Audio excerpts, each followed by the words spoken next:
Let's Talk Erie and the Joel Natale Show. We're live from our Kingdom Financial Group studio here at 5th and State. Also live on Facebook, on YouTube, having the crucial conversations that Erie needs right here from our 5th and State location, 429 State Street. And I'm very, very excited to have with us here Dr. Roché Vermaak. He is the Executive Director of the Greater Erie Habitat for Humanity. Dr. Vermaak, good to see you, sir. Appreciate it. Thank you, Joe, for having us again. I'm going to call you Roché for the rest of it. Okay, 81, Build 81, broke ground Monday. No, was it last week? It was 2.5 weeks ago. Oh, was it really? Okay, I missed that then. We snuck in just before the snow came. Yeah. Did the digging, foundation, block work, and now we are framing. Oh, already? Yeah. Wow. It's amazing that you're finding these lots too, that you're able to... I have to shout out, the way we find them, Joe, is two ways. One is through the city, through the county land bank and the judicial tax sale. Also, we've bought a property through the county land bank and through the community. People will donate land to us and take the tax write-off. Land has been sitting in their family for decades. Wow. And then they can't do anything, and they'll contact us and say, hey, will you look at this land? Can you build on it? And if it's like 40 by 80, yeah, we can build on it. And really, you're shooting for, you're not looking to see if a septic perks or a well. This is city water, that's city sewer. That's more difficult in Harbor Creek, etc., where you need a well. So we're looking to build in the city. We have two properties in Northeast that we want to build, and in one in Corey. Oh, that's tremendous. That's tremendous. Build 81. It's hard to believe that that there's been 81 projects that are online, and 79 and 80 are they in the hands of the owners at this point here? So number 80 is closing on Friday, 2 days from now, and she will move in just before Christmas. That's what a Christmas gift. Joe, we like the tortoise. We're not as fast as the hare. We build slow. It takes a long time. But you add 37 years of non-stop building, you get to 81 houses. Amazing. Talk about the investment that the people that are they're getting these houses, but they're taking on a mortgage. They have sweat equity. Can you go through that process of even being eligible for a Habitat house? So I want to plug for what we are doing on January the 10th, and that is from 10 to 12. We'll have our orientation session where anybody can come and listen to what does home ownership entail, what is the program, what it is about, what are the prerequisites. We send out a package that explains everything to you, all the documents people need to bring. You can just go to our website, habitaterie.org, and the application, you just click, and then we can email it to you.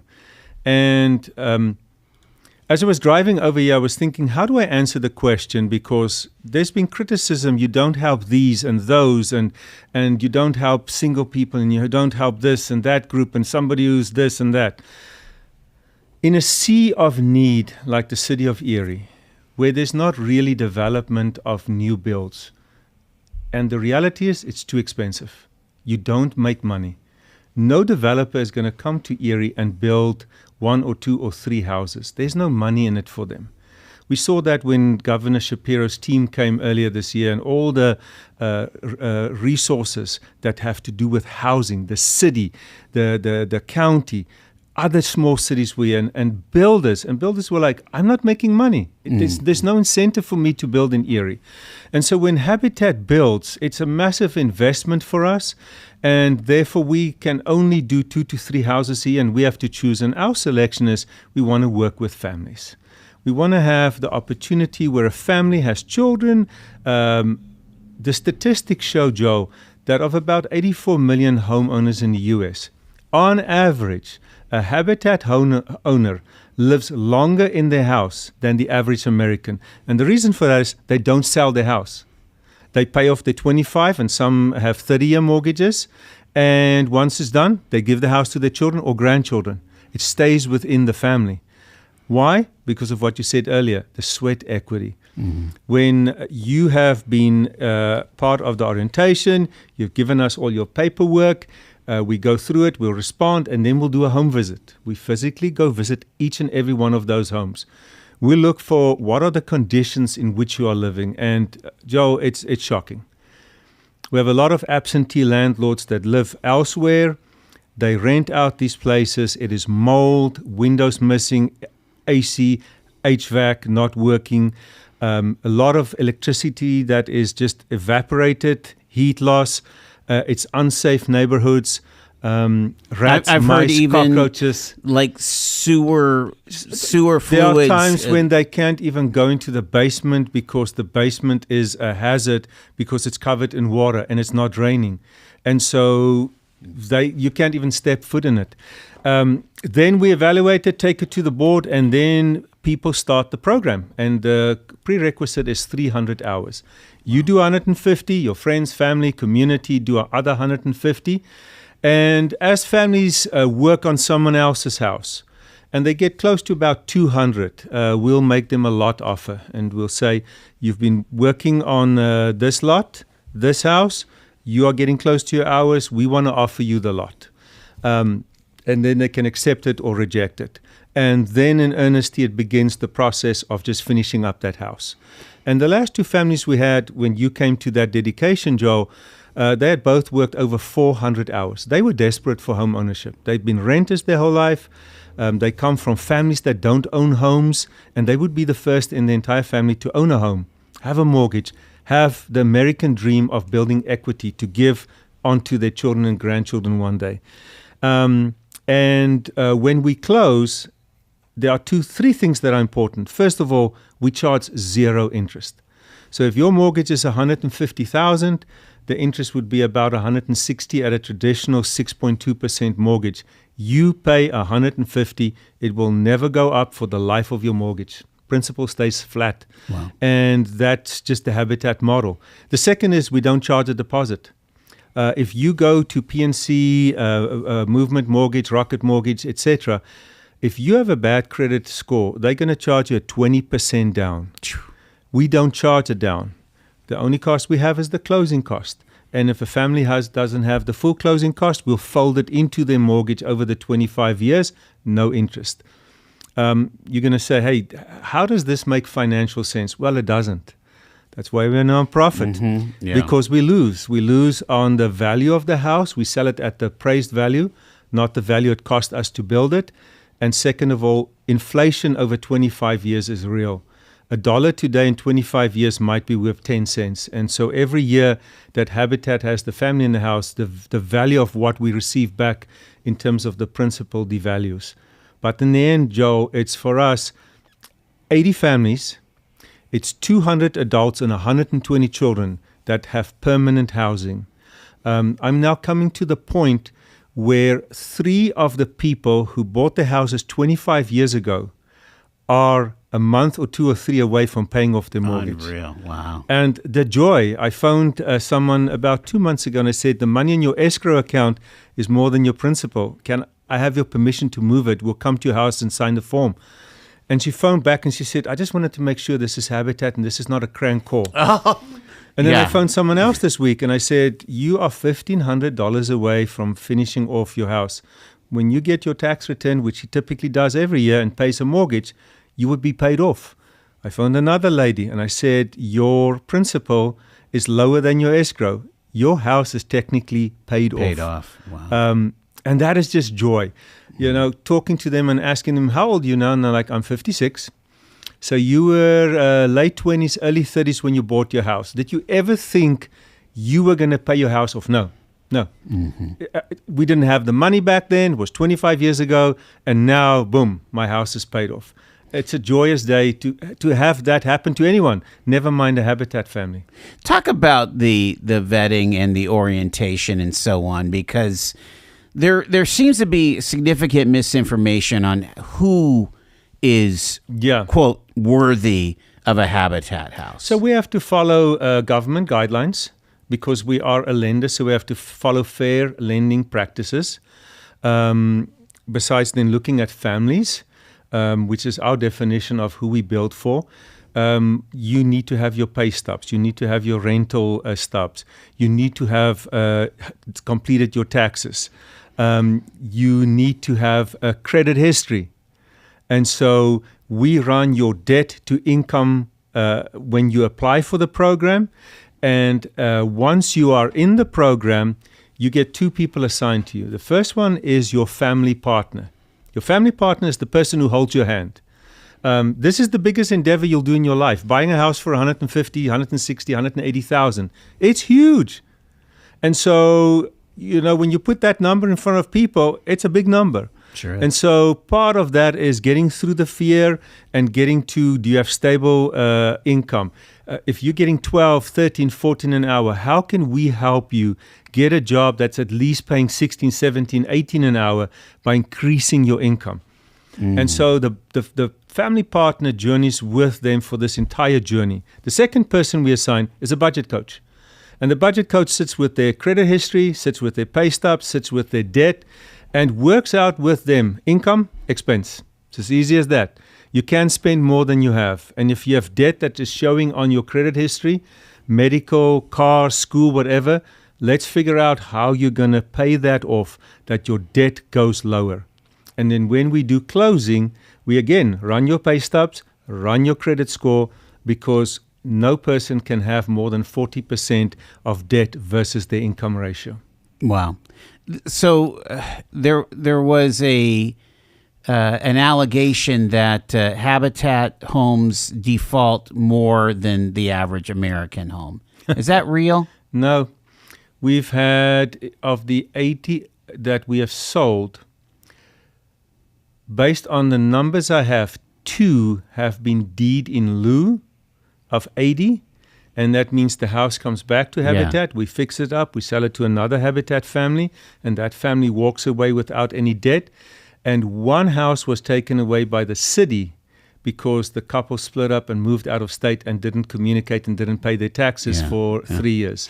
Okay. And so out of 83, 1 default, city took the house and rehabbed it, and 2 of them we've taken back, rehab, and sell to another family. Pretty good. Pretty good track on average, record. yes. And let me tell why. You were there when we did the dedication, and when you're paying $1,500 for a 3-bedroom house, and then you move into a Habitat house over 25 years and your mortgage is $650, it's a significant difference. But also, when you write that $1,500 check, it goes to your landlord or landlady or a corporation. It's not your money. It's gone. The moment you write that $650 check and you pay Northwest Bank, it's your money. Every single month you make a payment, it's your money.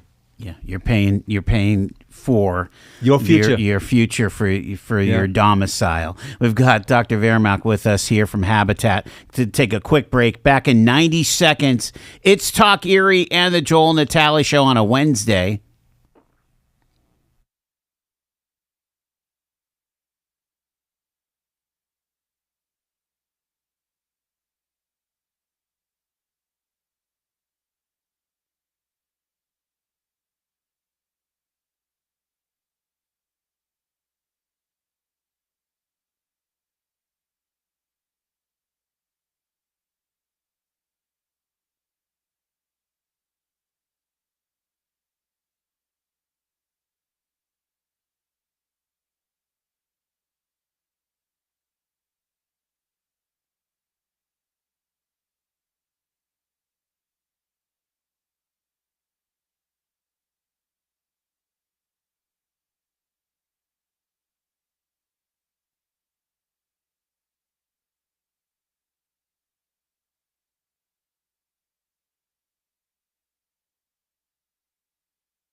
We're talking about Habitat for Humanity, who's kicked off their Build 81 amazing track record here in northwestern Pennsylvania, Greater Erie. Dr. Roché Vermaak is with us here. And you know what really impressed me when I went to the dedication of 79 and 80 is the caliber of people that are on these teams with these families. I mean, you're talking executives at Erie Insurance and from Bank the hospitals, bank managers. I mean, these are people that are volunteering their time to be either on your board and also working with the families. And I was just so impressed by the families and their gratitude. I mean, the one family, she had some pretty big kids, like, you know, and you just get this vision of they were probably kind of crammed into an apartment, and now they have a bedroom for everybody, and it's just remarkable the kind of work that you're doing. And she's the one that will close on Friday. Wow. Yeah. Wow. Yeah. So another question is, you asked about land. There's something that the community should be aware of. We take donation of houses.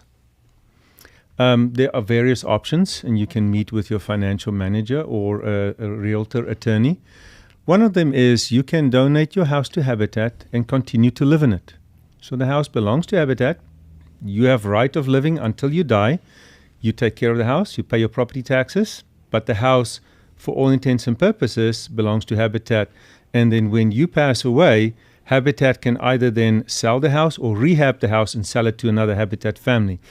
And we've been blessed to have conversations with two couples who are making that plan to donate their house. One already has, and the other one, they are talking to an attorney. Wow. And that is a huge gift if you are either financially set and your kids don't need it, or if you don't have children, or if you just want to say, I want to make a difference. I want to donate my house. Habitat can fix the house up, rehab it, and then sell the house to another Habitat family and continue to build what you did in that house and continue the legacy. Yeah, I mean, if your house is if you haven't done the upgrades through the years and it's like prohibitive and the kids are not around or there are no kids, I mean, boy, that makes a lot of sense. We get sometimes, Joe, where somebody would offer us a piece of land and it's not desirable, it's not a good location, et cetera, and we have to pass on it. And other times people offer us land and it's like, wow, this is amazing. We want to build here. Wow. One of the challenges is we can go build a $200,000 house in the wrong neighborhood. And I say it with all love. And that house will actually devalue and won't grow. And the family will not have growth. We've been focusing on Lawrence Park, Wesleyville. We just did the first two houses. We were shocked at how much the houses appraised for, because there's been no new builds in Wesleyville over 30 years. And when I look at the tax numbers and the Zillow numbers of the houses that we built 15, 20 years ago, some of them have doubled in value. Seriously. Wow. And so some have tripled. When we built the first ones, 25, the ones that are now aging out of their mortgage, that were $46,000, are the estimates on Zillow and Realtor are like $120,000.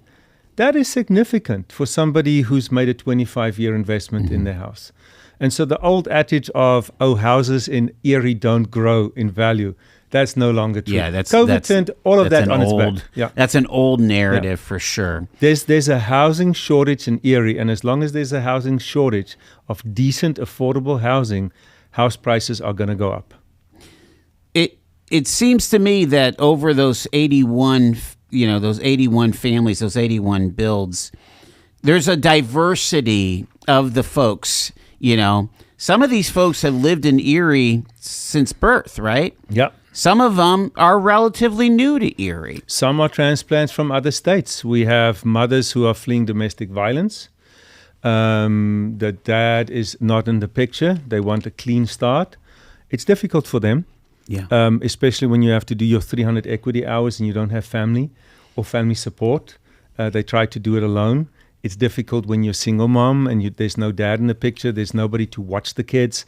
If you go to the build site, you have to arrange with a neighbor or a friend or someone from your church or community to watch your kids that are too small.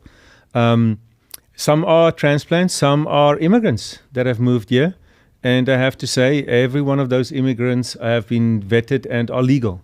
It's a prerequisite. You can't have a credit history and a credit score and pay stubs, etc., if you're not here legally. Right. And so we have to also make. So it's almost. I hate to be this way, but it's an irrelevant argument because it's a fantasy to say that an illegal immigrant would get a Habitat house. Well, and also we have to make sure that it's a good investment for us. Yeah. We are putting a lot of money out there, and so we want to make sure the person we sell the house to is able to pay it back over a 25-year period. Yeah, just trying to keep my emotions down here because it's frustrating, the misinformation that you've had to deal with this week. But and it's also, very unfortunate. Joe, we don't control who applies. It's open to everyone in the community. And then I had somebody come and complain and say, this is the third time I've applied. And then I sit down and I say, okay, let me look at your finance. And she's working 20 hours a week. She earns like 13 or 14 an hour. And I'm like, you are way, way under. There's no way we can even look at your application. And she gets like peeved and like, she says, what must I do? I'm like, increase your hours to 40. Right. She's like, I'm not going to work harder. I'm 55. I'm not going to work harder. I'm like, I'm sorry. Yeah. It's a hand up, not a hand out. If you're not willing to do the work to get to home ownership, then Habitat's not the program for you. Wow. There are other handout programs. It's not us. Yeah. The talk about the kind of broaden the lens out a little. Well, I've just got like 30 seconds, so let me hold on that thought here. Dr. Roché Vermaak is with us here. We're talking about the amazing impact that Habitat for Humanity is having on fighting what is, a top 3 issue here in Erie, and that is homelessness and also the affordability of housing here. I mean, both the county executive race and the mayor's race ran on this. Yes. This is very relevant stuff. And of course, when you want relevant conversations, you come here to 105.9 FM. Back in a bit.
It's Talk Erie and the Joel Natale Show. We're live from our Kingdom Financial Group studio here at 5th and State. And we're having a really important conversation with the executive director of the Greater Erie Habitat for Humanity. Dr. Roché Vermaak is with us here. Build 81 kicking off here. You said they're really making hay with this, right? I mean, has the footer gone in already, or what have you? Foundation is in, footers are in. We started the framing, and our Amish framers will be done just before Christmas. So they want to have it enclosed by Christmas? Enclosed, totally wrapped up, Tyvek wrapped, trusses, roof, everything in. And then middle of January, we start building on the inside. That is fast. And then under these conditions, especially, those Amish young men work. They work, and then hopefully we'll be done by the end of May with the house. Talk about when you talk about all of Habitat. Of course, we associate President Jimmy Carter, who passed this year. Again, he probably made a bigger impact as the advocate and the ambassador for Habitat than as in his presidency, because he did that 4 years, and this has been the last since 40. Since 1989, he was involved. Amazing. Yeah, for over 40 years, and he led the Roslyn and Jimmy Carter builds. He emphasized home ownership. He emphasized community service, and he embodied it. I have a friend who's the executive director of the Greater Los Angeles Habitat for Humanity, and Aaron always shares that the security detail had to drag him from the site. He was the last one to leave. Wow. He just loved service. Mm-hmm. And I think if there's anything that I want to take away from what's happened, the controversy is, man, there are beautiful people in Erie. There are people with hearts of gold. There are people that want to make a difference. I had a phone call from somebody about 4 weeks ago, and he phones me and he says, I'm in my 70s. I'm involved in my church. I want to volunteer with you, but not just come once or twice. I want to do this more frequently. And I said, well, we have these 6 guys who are our Tuesday, Wednesday, Thursday regular volunteers. And none of them were builders. They all learned the skill, and they are now in the place where they can stand in for our construction manager and train people as they come to the site what to do. And so he came, and now hopefully he'll join that group.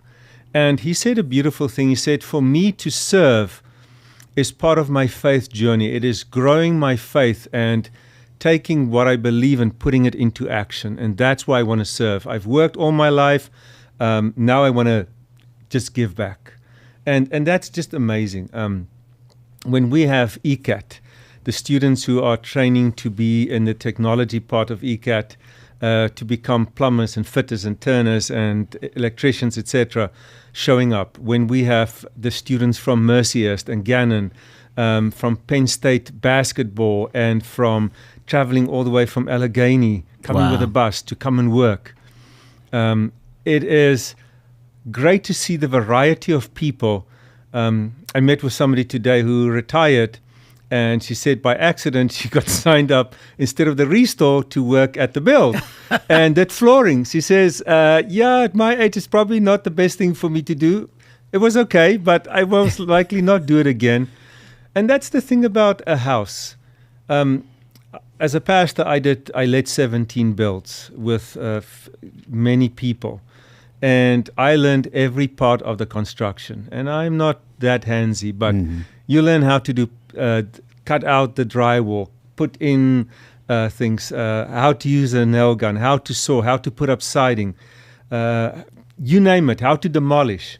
We do all of those things. And come for 2 hours. We now have 2-hour shifts, 4 hours, 8 hours. You don't have to be there the whole day. Come and check out what we do, and if you like it, and bring a group, bring a friend. Anybody that's over 16 years of age can come. And if you're 16, 17, 18, you don't need your parents. You can come by yourself. I'm glad you mentioned the faith component to Habitat for Humanity. Again, it is very real. It's part and parcel of this. I want to say that the dedication, wasn't there a blessing? Yeah. I mean, yeah.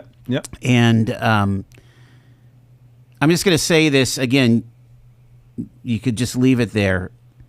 But if there are people that claim Christ as their Savior, making the kinds of remarks that have been around this situation here this week, that they really need to sit down with their Lord and have a conversation about the motivation of where they're coming from. Because I tell you what,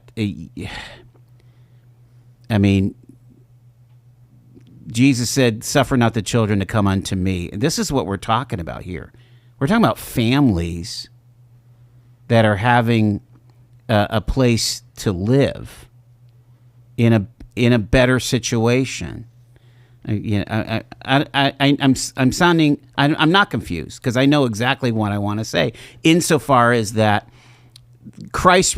the response that we're required from Christ is one of love and acceptance, and not some of that hate that I saw on those posts. There's a story in Scripture, Jesus meeting the Syrophoenician woman, and she says, "I've got a child who's sick," and he says, "I did not come for those that are outside of Israel," and she says, "Lord, I'll eat from the crumbs that fall off the table." And he says, "Woman, you have great faith. Your faith has saved you. Go, your child is healed." And the message of the sermon was, Jesus might have been wrong to judge her for not being of his faith tradition and his faith group.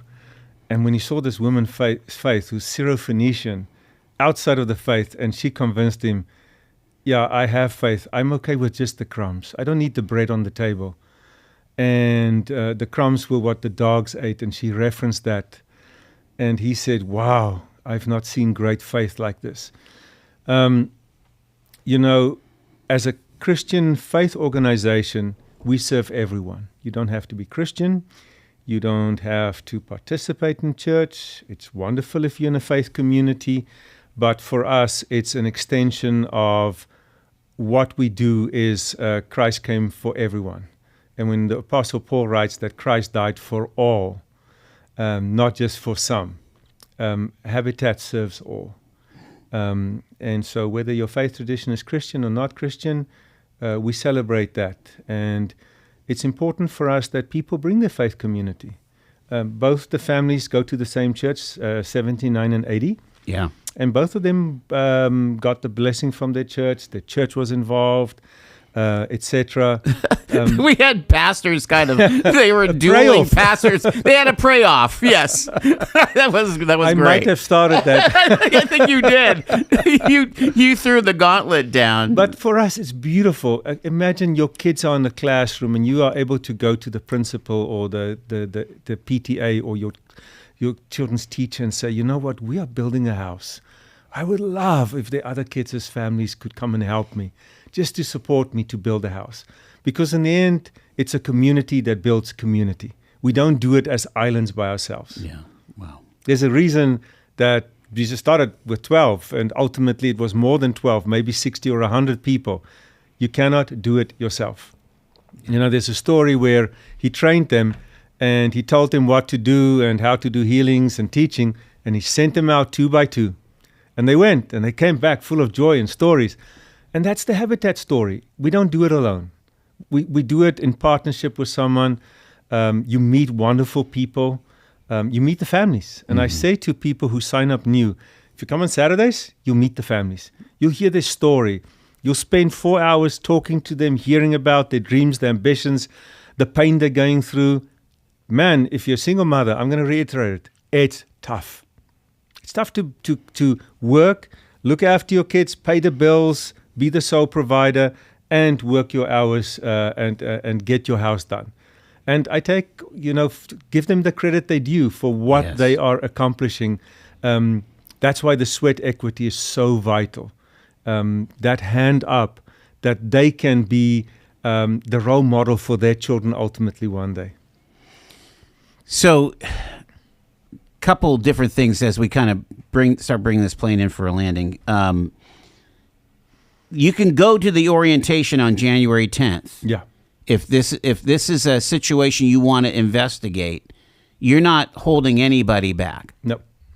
That is open to everybody. Everybody has that opportunity. Yeah. And then when we send the package out, we have to follow the housing and urban development guidelines. You have to fall within the 40 to 60% area median income for Erie County. Okay, so that's the first thing they have to meet, and they discern that for themselves. And then after that, bring all your paperwork in. We'll go through the paperwork, and we'll start the process. Again, this is definitely meant for lower income individuals and families. Yeah, low to moderate. And again, I want to reiterate, we do not serve homeless clients because homeless clients cannot afford a house. Right. We do exclusively low to moderate income families. And families are what you're targeting. Yeah. And what was the biggest house that you guys have built in the recent years? It was the one we finished June last year. Was a 6-bedroom house for a family of 9. 6 bedrooms. 6-bedroom house on a double lot. It took a while to build during COVID, 2 years. What was it, over 2,000 square feet? Or no, we used the basement for bedrooms. Okay. Just like the house we did on East Lawn. Yeah. East Lawn has got, it's a 5-bedroom house. There's 2 on the top floor and 3 in the basement. And that is why we have moved from building 3-bedroom houses with a crawl space to 4-bedroom houses with a basement, because the families are telling us we need the extra space. Wow. We can always change the basement area into a bedroom. And are they usually on a incline, so they have a door out of the basement, or how does that work? Steps. Steps. Okay. Yeah. And then the egress windows. Okay, the egress windows. And then the house on East Lawn had a egress door. And we've adding a 4th bedroom. What we're getting is, I think more families are consolidating. We hear from families, my mother or my dad or my sister or an older child is going to move back in the house. I need extra space. And for us, it makes financial sense to spend $5,000 to build a 4th bedroom, or to spend $10,000 to have a full bedroom versus just the crawl space. Because the crawl space is just basically dirt that was put back in. Right. And so put cement is expensive, $10,000. But over 25 years, we think it's a good investment for a family to have a 4-bedroom house with a basement.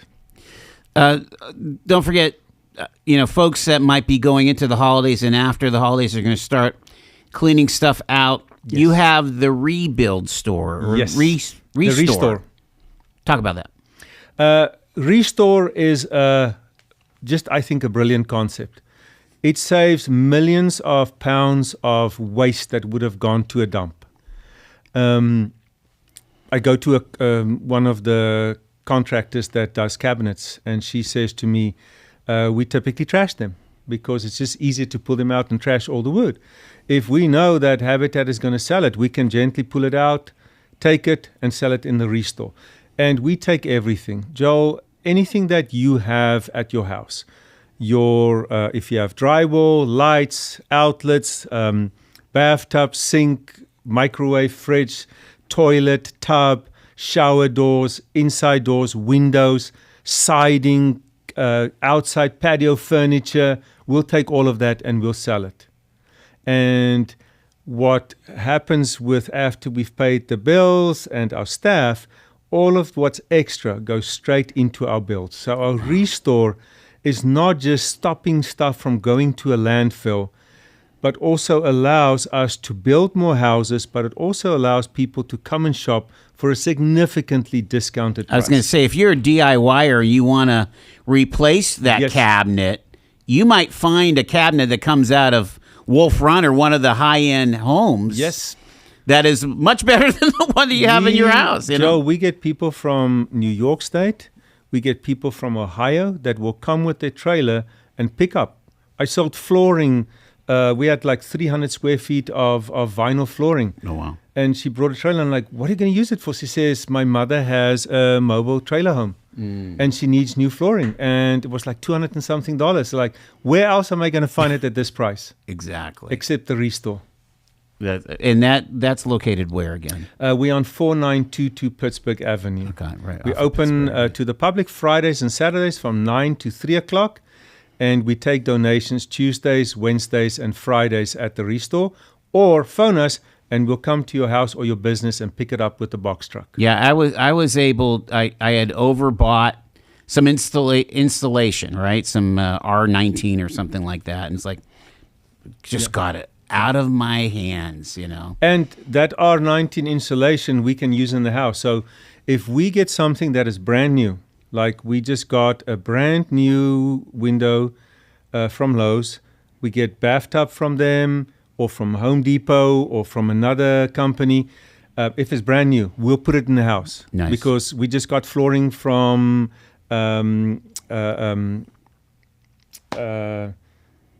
Supply One. What is it? And more flooring from Lowe's, and we'll use that flooring in the house. It saves us on having to go buy it. Also, I want to do a shout out to BSI, to the Schaaf brothers. They sponsored the next 3 builds, Did they including this really? one. Wow. The digging of the entire foundation and taking all the dirt away. So the Schaafs did that for us. And a shout out to Patrick Goodrich from Seaway Windows. Patrick is sponsoring the windows for the next 3 houses. Fantastic. And if anybody is like, well, I can sponsor the drywall, or I can sponsor labor, or I will pay for the electricity or the water connection or whatever, we would welcome that, and we will give you all the accolades that your company deserves. Fantastic. I got like a minute, Dr. Vermaak. Give us kind of in a bow, kind of just something for our listeners to think about when they think about Habitat for Humanity. What association do you want them to have with I think your the answer organization? is in both words: habitat meaning housing, and humanity meaning all of us. And we in this together. And there is no greater joy, I think, than having given someone the opportunity to become a homeowner, helping shoulder to shoulder to build a house. And if you're a volunteer, you want to come and volunteer alongside a family, help them get to financial stability that they can afford a house, and make something that was totally unattainable in their wildest dreams a possibility. Dr. Roché Vermaak, again, the Executive Director of the Greater Erie Habitat for Humanity. Hope you have a Merry Christmas. You too. God bless. God bless. We are straight ahead here on a Wednesday edition, 4:52. It's Talk Erie.